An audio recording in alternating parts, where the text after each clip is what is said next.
Hi, I'm Mark, and this is my beautiful wife, April. We, driving in the car. Yeah, we're driving the car. If you just watched the last vlog, and you're now on this one, and you're like, hey, they're still in the same clothes, that's because we're recording this back to back. We totally bathe and change our clothes, but just not today. No, Yeah, just kidding. We did. We're just driving on a long road trip. So, what can you expect watching our vlog? You're gonna find that we have some crazy dynamics in our family, in our lives, but we're really just gonna be honest and try to be,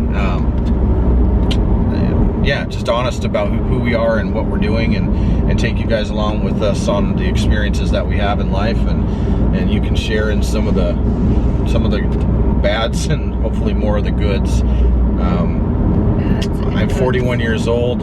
We live in northern Idaho area, up by Sandpoint, Idaho, and it's a very hard place to make a living, to say the least.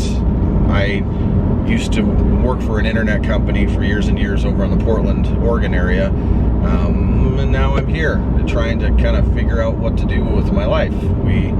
I do a drone service, and we have an IT company that we've started, and I'm really into media, or doing like I work with a guy that does SEO marketing, not SEO marketing, SEO management, and it's a marketing company. So there's lots of stuff that we're kind of interested in doing, and just trying to make something fit in the area that we live in. That's kind of, impoverished a bit, to be honest. So we have, well, you tell them about the kids. So, And yourself. yeah, we have been married for a year and a half, thereabouts, and we've been together for about 3 years. We dated when we were very young. We were engaged when we were really young. Yeah, we were engaged.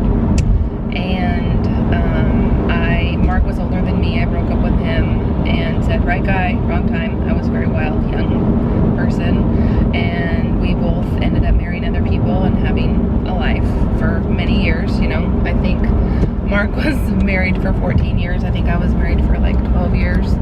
And long story short, we both ended up, we've never kept in touch, totally lost contact for over a decade. Yep. And then both of us ended up going through a divorce, but not knowing the other person, and not knowing where the other person lived, or like what happened in their life, or we just never kept the same mutual friends. We just totally moved on with our lives.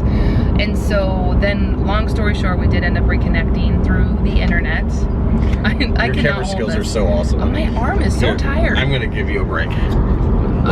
There you go. I need to stand. So Do that again. You need a what? Go ahead. Sorry. Anywho, so then I guess through the internet we ended up reconnecting, and it was at a time where both of us were out of relationships and kind of crazy. But the crazy thing about it is we lived like 45 minutes away from each other for years and never knew it. We never knew the other person lived where the other person lived, and we kind of, that was kind of mind-blowing. Yep. And so we got reconnected, and it was like, we just never skipped a beat. Everything was amazing. Yeah. It was really great. I think we met in the Costco parking lot. Yeah. And we both like walked over and hugged each other, and we both started crying. I did. Yeah. It's a true story. It was a very awesome. And then she kissed me that day, and that was the best day of my life. Sweet. It really was. So then we ended up, we dated for about a year, I think, and then we got married, and then before we were married, through that process, Mark lost his job. We had a lot of just huge financial trials. A lot of crazy things happened. My son almost died. He is a type 1 diabetic, and we didn't know that. He got diagnosed with it. Yeah, he just had this acute attack, I guess, and he just started having symptoms, and the long and short of it is he was in the hospital for over a week, and he was very, very sick. And yeah, now he has type 1 diabetes, so we're dealing with that. That's new within the last year. So a new marriage, new kids. Mark has 2 kiddos, 12 and almost 10.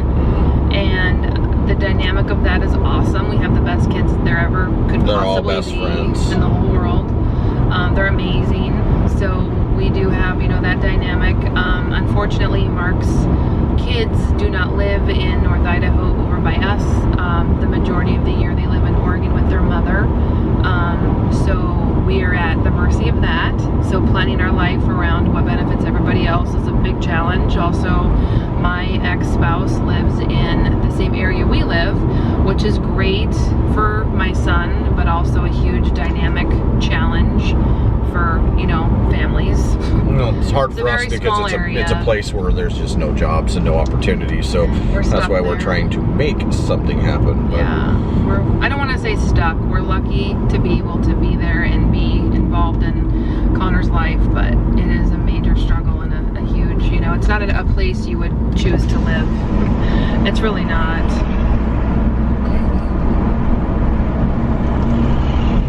So anyway, so the whole point of what we're getting at is the fact of we have, you guys would die. We have lived such a crazy life. We've had so much crazy things happen to us just daily.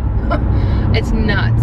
So I know that we cannot be the only family in the world that this weird crap happens to, and that's a blended family and has all these external challenges. So we decided to throw it out there and see what you guys think about that. Write in, comment, I don't know, we're not gonna be offended. We know that doing this is really opening ourselves up for a lot of comments, critiques, criticisms, whatever, but we're pretty tough.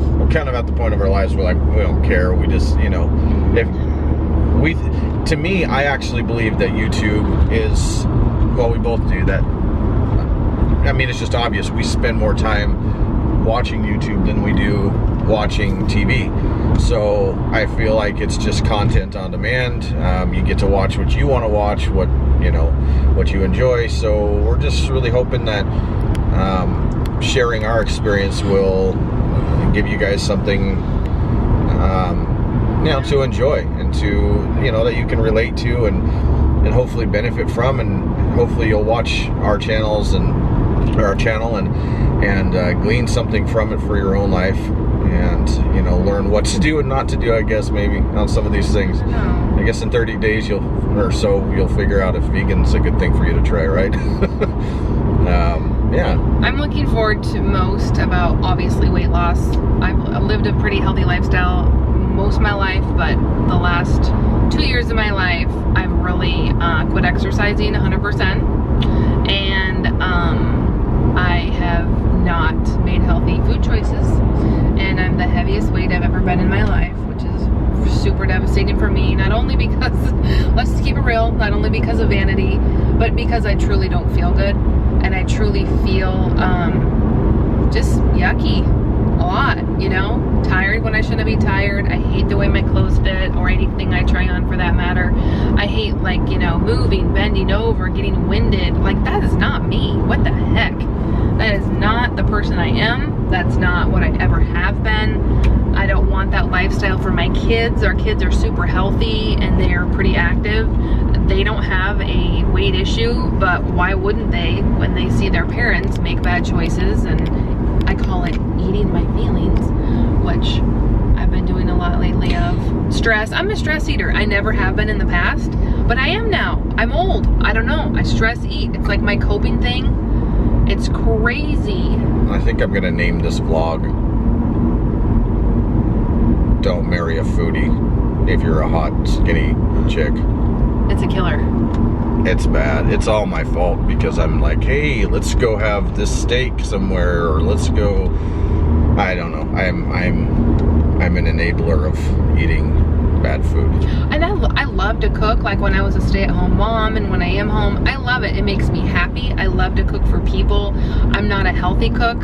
I use, a lot of butter You use a lot of coconut oil, though. I've changed. I see. Yep. Okay. I do. I've been changing that up a little bit. I cook with love. I cook to make people happy and feel good, and to have everybody come together. I don't cook because of, I don't cook to feed your body. I cook what's good. Yeah. And what everybody likes and wants, which is really bad because, especially with my son's health, it's so dire important for his whole life that we give him a healthy lifestyle and a good, well-balanced diet so he doesn't feel like he's missing out on life and missing out on things and craves weird things and has bad eating habits. And I'm sure he'll go through phases in life as he grows up that, that'll be a thing. But the basis of his life, I just really want all of our kids to have that health and have a good, solid sense of self and how to take care of your body. Because we've learned through Mark's health challenges and everything else, if you're unhealthy and you have problems with your body and your health, forget it. You're not productive in life. You're not productive to your family. You're not productive to your spouse. You're not a good parent. You're not a good friend. You're a bad employee. So wait, you've learned through me that's all what happens? But that's the truth of it. I mean, that's the real part of it. Yeah. It's the truth. If I'm an employer, like we are, and have a business, am I going to hire someone that looks healthy, bright, physically fit, active, a go-getter, self-confident, all those things? It's so bizarre, and I hate to sound, it's not all about the vanity, but by the way, we don't discriminate when we hire people. I do. So I totally don't. You don't even want me to interview you. She doesn't hire anybody. She doesn't do anything. She works for somebody else. Whatever. Yeah. You'll be crying if I hire you. I don't take an ounce of crap. That's true. And I lost my train of thought. That's good, because you were going down a bad rabbit hole. Anyhow, we're excited to get to know you guys through your comments. Would love to do some traveling and meet some people that we meet through the vlog and whatever. And yeah, I know there's lots of other families that are doing this, so it's just a journey, and welcome to it. Talk to you later.